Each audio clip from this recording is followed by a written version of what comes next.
Hi everybody, welcome to Jessica Jones episode 7. And this is a flashback episode. Though we can't really tell, it was hard to tell at first.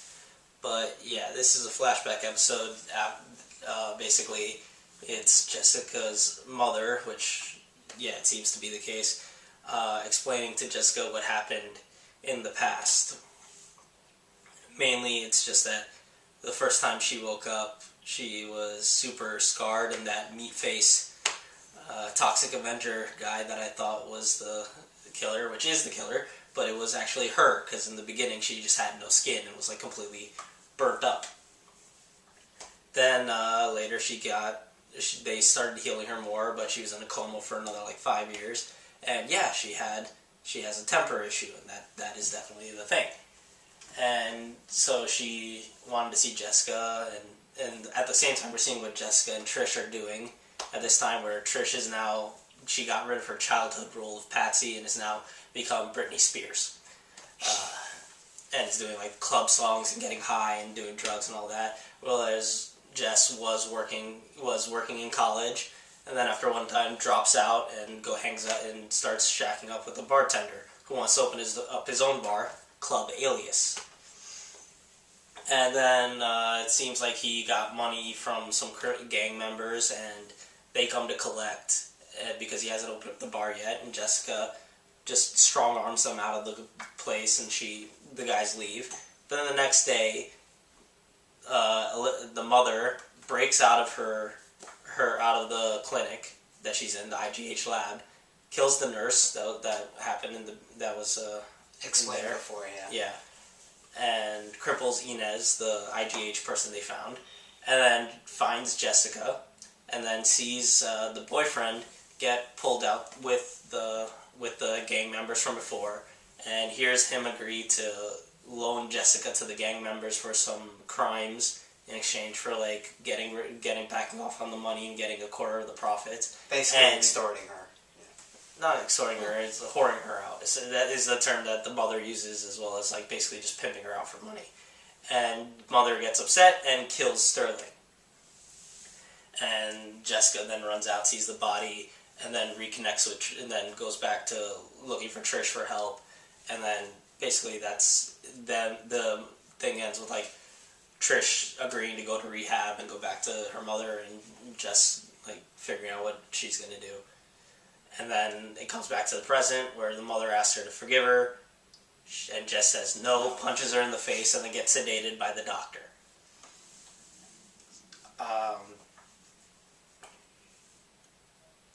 It's interesting seeing Trish before she was all high and mighty and like social justice warrioring around, like fighting for the people, and we see her as like completely vapid and shallow and fucked up. Which she seems to be going back to because of these new drugs, so because of the inhaler now. So she might be ending up again like that, spiraling back down. The doctor seems to have fallen in love with the mother while he was taking care of her. So that's like a relationship that's been going on. But at the same time, the mother does still love Jessica and does want to be with her. So but I don't think Jess can get over the fact that she's killed her first boyfriend, I guess, and a bunch of other people now.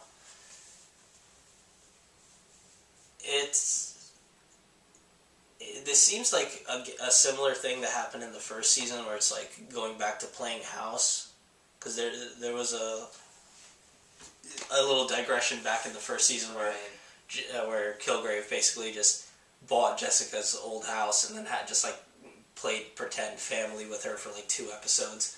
And this seems like it might be a similar thing where they're gonna try, the doctor and the mother are gonna like keep her sedated and try and become a family again. Like I think that's probably what's gonna happen next episode. Because like the very last shot of this episode was the doctor like injecting the same thing into her that was injected into the mother to keep her calm and knocked out. Yeah. So that's probably what's going to happen in the next episode. But the main mystery is solved at this point. So we know well that happened in the previous episode too, or the previous season too, where like Kilgrave was basically found and like caught in the middle, 5 or 6. yeah, in the middle of the season, and then it's actually finishing the job, because like that seems to be the main difference between Jessica Jones and the others, because. Well, with Luke Cage, they did, like, get to the main villain by episode, like, 5. They just switched it from then. Yeah, it's like they have their first confrontation early, and actually I think that's happening with all of them. It's like they have their first confrontation in the middle, and then it goes on. But I guess that's the same thing as, like, standard storytelling for any movie. Yeah. It's like, it's just stretched. Because it's stretched out, you notice exactly when it's happening. It's the same thing. But yeah, so now the main mystery is solved, so now this question becomes, and it seems like Jessica's not inclined to think highly of her mother, so she might still just turn her over to the cops, or at least try to figure out how to end it that way. It's only a question of if it's going to get as physical or permanent as it did with Kilgrave. Yeah, so that's it. No, there was no mention of Jerry, because like I said, this was the whole episode was basically a flashback, so no Jerry in this. No Malcolm. Yeah, no Malcolm. None of that yet. So one problem I did have with it was kind of iffy as to specifically when it happened. Yeah. So yeah, there's no time frame really mentioned, other than, like I said, the only two things to connect it was like the first scene with the Taserface. Like again, we don't really know when exactly that happens. We just know Jessica's still young because they're still using the old child actress for her, the younger actress. And the second time, we know it's been 5 years since the accident.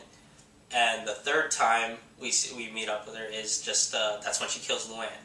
I don't know if they actually gave a date. I feel like they said 10 years at some point, that the guy was in jail for that long, but I don't know if that, I don't remember if that was true. So, but yeah, it was, and it wasn't like, there was no, since it started in the past with the first scene where she went crazy and attacked everybody, and then it jumped to a time, there wasn't like a clear, there wasn't like a demarcation of when they jumped. It only became like, kind of obvious, because I was just like, Trish wouldn't be doing that at this point in time, early, yeah. So it's probably in the past, but because the actors obviously like don't change, like it wasn't noticeable. I had to figure it out by everything else going on, and it was never directly stated. But which, yeah, in a sense, might be a positive thing, like it doesn't handhold you, but then there were like hints of things, such as when Jessica beats up the gang guys towards the middle of the episode. They're like, they say you're a blank, and it's assumed that it's like a super or something. And later on, they ask like, "Can't you fly? Can't you do this?" So it's like, I guess it's been happening. Super people already exist. So I guess that was less than 10 years ago, because these timelines are still following like real world timelines. So in this case, the first superhero started with Iron Man, and that was 2008. But then again, the thing I guess actually technically Hulk. Hulk is still around, like mentioned, because Hulk did exist beforehand, before Iron Man. But was that public? I think it was just like Sasquatch-esque sightings, like in a similar vein. So then it wouldn't get as blown up to the point where these guys would just take it. Yeah. So like I said, I don't know if the 10 years. If it was actually 10 years, that's just for some reason that number was in my head. I don't know if that was actually the case. It could have been maybe only 5 years from the past. In that case, fucking New York would have happened by that point. Yeah. I don't think that's the case. But then also, when in that time frame, when would Kilgrave have occurred? Because the events of this episode were before that. Kilgrave, I believe, occurred a year before the first season of Jessica Jones. But wasn't she, like, in his control for, like, a couple of years? Like I said, I don't know. I just think the ending of Kilgrave was, I think, a year before the first season. But I'm not sure. But anyway, I thought it was a decent enough episode. But yeah, kind of a bit of, like, it was just an exposition dump. Yeah. Like, it obviously doesn't move anything forward. But that's the point of it, to figure out to see things from the past from the mother's perspective. But we'll see where that goes. So after all, this is the halfway point, so it's fair for a stumbling block to occur at the hump. But okay, so we'll come back after episode 8. See you then.